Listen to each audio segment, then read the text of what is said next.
श्री स्वामी समर्थ. आजच्या या विशेष व्हिडिओमध्ये तुम्हा सर्वांचे स्वागत आहे. भगवान महादेवांच्या पिंडीवर म्हणजे शिवलिंगावर आपण नेहमी कपाळ टेकवतो किंवा डोके लावतो. मंदिरामध्ये गेल्यावर शिवपिंडीचे दर्शन घेताना ही आपली सहज आणि स्वाभाविक कृती असते. पण तुम्ही कधी विचार केला आहे का की आपण शिवलिंगावर डोके का टेकवतो? यामागे फक्त धार्मिक श्रद्धा आहे की त्यामागे काही आध्यात्मिक, वैज्ञानिक आणि ऊर्जात्मक कारणे देखील आहेत? आजच्या या व्हिडिओमध्ये आपण यामागचे गूढ आणि शास्त्रीय कारण अगदी सविस्तर समजून घेणार आहोत. अथांग ऊर्जेचे केंद्र शिवलिंग म्हणजे काय? आध्यात्मिक शास्त्रानुसार शिवलिंग हे केवळ दगडाची मूर्ती नाही, तर ते ब्रह्मांडीय ऊर्जेचे मुख्य केंद्र मानले जाते.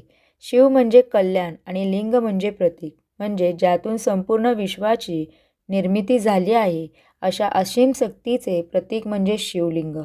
जेव्हा देवळात प्राणप्रतिष्ठा करून शिवलिंगाची स्थापना केली जाते, तसेच त्यावर सतत जलाभिषेक, दुधाचा अभिषेक केला जातो, तेव्हा त्या ठिकाणी अत्यंत उच्च दर्जाची सकारात्मक ऊर्जा निर्माण होते.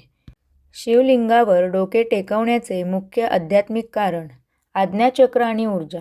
आपल्या मानवी शरीरात 7 प्रमुख ऊर्जा केंद्रे असतात. आपल्या दोन्ही भुवयांच्या मध्यभागी म्हणजेच कपाळावर आज्ञाचक्र असते. हे चक्र आपल्या बुद्धीचे, एकाग्रतेचे आणि आत्मज्ञानाचे केंद्र मानले जाते. ऊर्जेची देवाणघेवाण. जेव्हा आपण शिवपिंडीवर आपले कपाळ किंवा डोके टेकवतो, तेव्हा आपल्या शरीरातील आज्ञाचक्र थेट शिवलिंगातून निघणाऱ्या सकारात्मक ऊर्जेच्या संपर्कात येते. नकारात्मक ऊर्जेचा नाश. आपल्या मनातील चिंता, भीती, राग आणि नकारात्मकता कपाळ टेकवल्यामुळे दूर होतात आणि शिवलिंगातील पवित्र ऊर्जा आपल्या शरीरात प्रवेश करते. समर्पण आणि अहंकाराचा त्याग. मानवी शरीरात आपला अहंकार किंवा घमंड हा मुख्यत्वे आपल्या डोक्यात असतो. आपण कोणासमोरही सहज डोके झुकवत नाही. शिवलिंगावर डोके टेकवणे म्हणजे मीपणाचा त्याग. हे महादेवा, माझे ज्ञान, माझी बुद्धी आणि माझा अहंकार मी तुझ्या चरणी समर्पित करीत आहे. पूर्ण समर्पण. जेव्हा माणूस ईश्वरासमोर नतमस्तक होतो, तेव्हा त्याचे मन शांत होते आणि त्याला आंतरिक शांतीचा अनुभव मिळतो. वैज्ञानिक आणि शारीरिक फायदे. हिंदू धर्मातील प्रत्येक परंपरेमागे एक वैज्ञानिक दृष्टिकोन असतो. शिवलिंगावर डोके टेकवण्याचे काही शारीरिक फायदे मी तुम्हाला या व्हिडिओमध्ये सांगणार आहे. रक्ताभिसरण. जेव्हा आपण खाली वाकून शिवलिंगावर डोके टेकवतो, तेव्हा गुरुत्वाकर्षणामुळे आपल्या मेंदूकडे रक्ताचा प्रवाह वेगाने होतो. यामुळे मेंदूचे आरोग्य सुधारते. आजच्या धावपळीच्या युगात माणसाला प्रचंड मानसिक ताण असतो. मंदिरातील सकारात्मक वातावरण आणि शिवपिंडीचा स्पर्श यामुळे शरीरातील हार्मोन्स कमी होतो आणि मन शांत होते. एकाग्रता वाढते. कपाळाचा मध्यभाग शिवलिंगाला स्पर्श केल्याने मज्जासंस्थेला उत्तेजना मिळते, ज्यामुळे निर्णय क्षमता आणि एकाग्रता वाढण्यास मदत होते.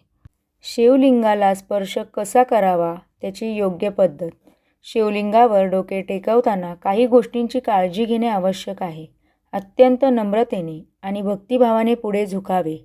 कपाळाचा मध्यभाग म्हणजे आज्ञाचक्र पिंडीला स्पर्श करेल अशा प्रकारे डोके ठेवावे.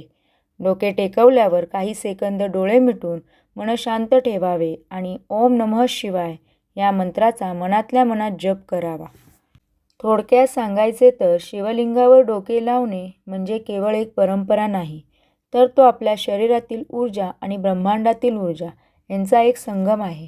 जेव्हा जेव्हा आपण शिवपिंडीवर डोके टेकवतो, तेव्हा आपण आपल्या अहंकाराचा त्याग करून महादेवांच्या अथांग शक्तीशी जोडले जातो. तुम्हाला ही माहिती कशी वाटली हे कॉमेंट करून नक्की सांगा. व्हिडिओ आवडला असेल तर लाईक करा, तुमच्या परिवारासोबत शेअर करा आणि अशाच आध्यात्मिक आणि गूढ माहितीसाठी आपल्या चॅनेलला नक्की सबस्क्राईब करा. श्री स्वामी समर्थ. श्री गुरुदेव दत्त. हर हर महादेव.